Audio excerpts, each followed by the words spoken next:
Alright, I know I went over some things before about how to use a torque wrench correctly, but I see a lot of things on forums just about people that want to install scopes at home by themselves, and then some people that think that it's just best to have the people at Academy or Bass Pro or wherever you buy your rifle at or your scope at to install it for you. And really, it's easy to do it at home, so I just wanted to make a video to show you some of the couple of things that you'd need, which isn't very many things, and how to do it really. So first I'll just take the bolts out, just be taking it out later. Makes it easy for a safety check. Some of the tools I have here, these aren't tools but things that you'll need. Rings, scope. I use a Borka tool for a torque driver. Comes with all these things here. And I use Wheeler's level system. And that's it. You know, you have a scope and your scope base. I use a railed base on all my actions. 20 MOA really gives you more elevation when you get out there. And it's easier to switch scopes. The dovetail kind, there's reasons why some people use them, there's a lot of reasons why I don't, but that's not really what I want to get into for now. So you'll have your base already installed. That's pretty self-explanatory. Just get it on there tight. This is the only thing that I use Loctite on. Anything else I don't use Loctite on because I'll be removing it, reinstalling it. This is a 20 MOA base. It's for a Pierce action, so it's made for Pierce action, so it's made to fit perfectly. So I'm not going to have any issues, no reason to remove it. Next is you'll need rings. You want to make sure you get the right size. There's 30, 34, sometimes 35, and even 1 inch. This is a 34 millimeter scope tube. This is a Bushnell HDMR. So I have Badger 34 millimeter rings. I've had great success with Badger. I've had great success with Seekins. I've even had really good success with TPS rings. No problems out of any of those rings. So to get started, you'll put your rings on. I have mine marked from where I had on before. So I put them on. Just sit them on here at first.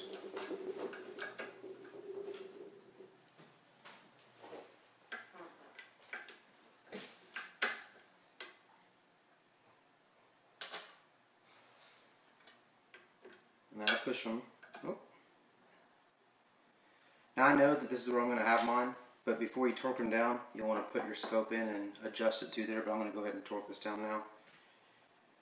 So with the Borka tool, first off, when you get your torque driver, you want to make sure that you're dealing with inch pounds, not foot pounds. This goes from 36 to 72 on one side and 15 to 30 on the other side. I'm pretty sure the Borka, the Wheeler fat wrench will get you the same results.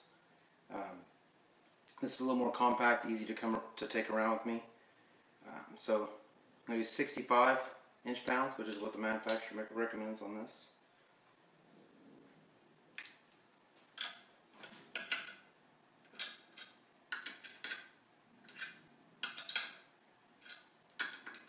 Just go back and forth a little bit till they start to get tight.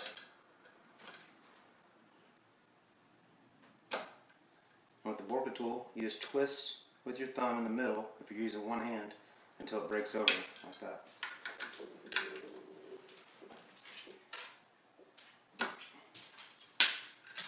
I always go over it again to make sure that it's still going to break at the same spot.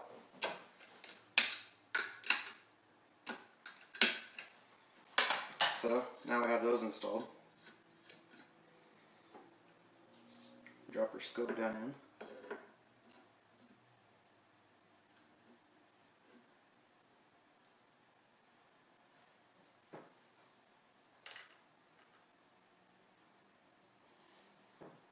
And this is where you get behind it and you move it back and forth and see where it fits you best.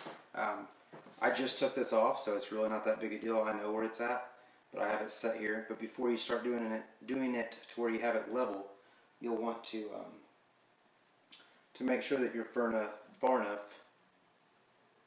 to have the proper eye relief no matter what.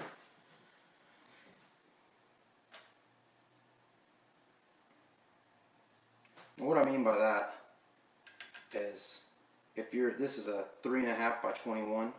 If you're at 3.5 and you have full eye relief, and you set your eye relief on your scope from how it's set up here, and you set it you lock it all down, and then you get to 21, you might not have the best eye relief. You want to really make sure you have full eye relief at 21 power when you're set up here, before you get everything tightened down. That way, if you can have it at 21, then you'll have it at 3.5. So from here, I'm going to take the wheeler level. I actually lost the other parts, so that's why I'm using this here. And we'll get it level on here.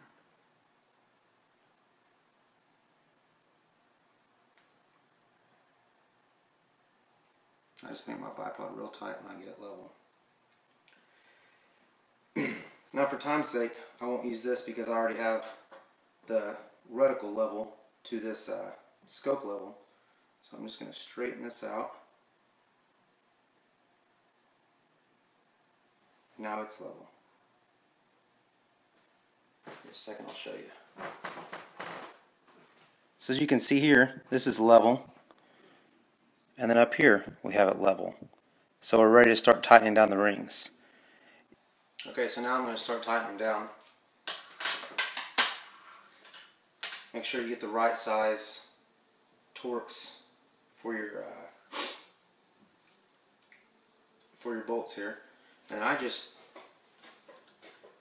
kind of slowly start threading them in one by one in a cross-section manner.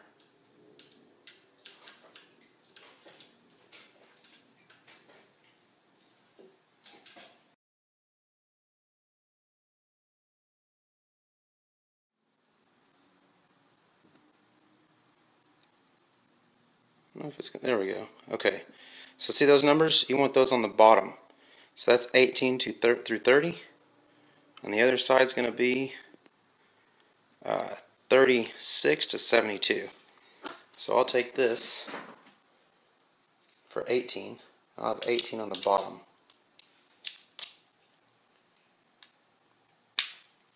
Now I'll go back over there and hook them down. Hope the lighting's still going to be okay here. My iPhone is all I'm using to record right now. It can be a great recording tool, but it's a little finicky. I think if the light's on too much, it gets hot. Anyway, I was saying with two hands, you just that's just easier for me with one hand because I'm holding on to the rifle here.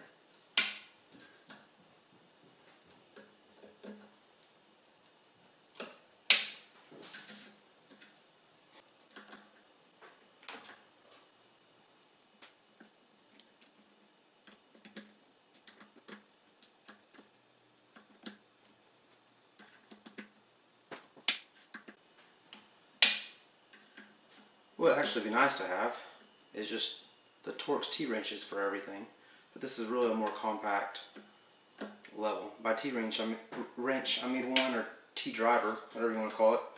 It's just one preset value. So you know, you could have 65 here, 65 here, 45 here, 18 up here. It's a lot pricier. I think they run about $60 to $100 a piece, versus this was maybe $100 for the whole setup. There we go, that's it, that's on. I was checking. I was gabbing more than checking that it was level. But it's spot on. So, we're on there good. I have no worries or issues about anything coming loose. You can always just go over them and check them again. I'll go check zero again before I go to a match or something, but I'm pretty confident that nothing's really going to change. I took something with a set values in inch pounds, and I took it off and I put it back together the exact same way, as far as where in the same place where this was, and where in the method that I putting the rings on. Your mileage may vary on that. I just noticed that I've had a lot of luck with it. With anything, you'll be able to get back on zero fairly fast.